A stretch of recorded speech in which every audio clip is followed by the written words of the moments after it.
This video is brought to you by Carcajou Tactical and Grey Fox Strategic. For 10% off your next purchase with Grey Fox Strategic, use code DA10. So another question is, did you guys get to choose what plate carriers you ran while you were at the unit? Now, we've talked weapon platforms and how it's pretty much standardized across the board, but you and I have had several conversations about plate carriers because one of us is a huge gear nerd.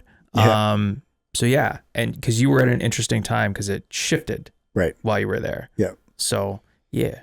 For plate carrier selection, for many years, you know, the general carrier would be what was, you know, procured for the organization. So in the early days, I forget the rig that we had, but it was like old school with snaps and Velcro. And then, you know, plate carriers start to evolve and become a little bit more streamlined, which was great. For many, many years, we ran the Tier Tactical plate carrier. You know, it used to be referred to as the DABA or a version of the Pico. And that was predominantly what most guys wore, because that was in the procurement process or the system, and that's what was issued.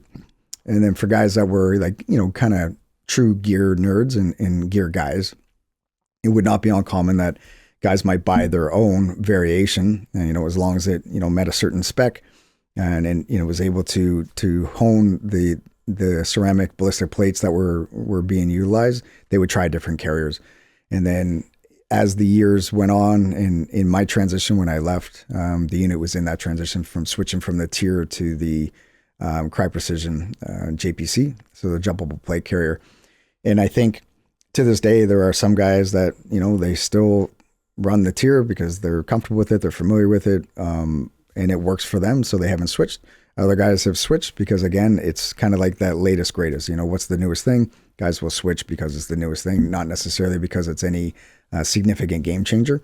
But the reality is, when you use one versus another, try it out a little bit, you might find one fits you a little bit better. You might find one a little bit less cumbersome, a little bit less material, whatever the realities are. That's very individual based. So to answer your question, there is, you know, certain platforms that are provided for the members, but there is some flexibility and luxury. If somebody wants to use something different, they certainly can.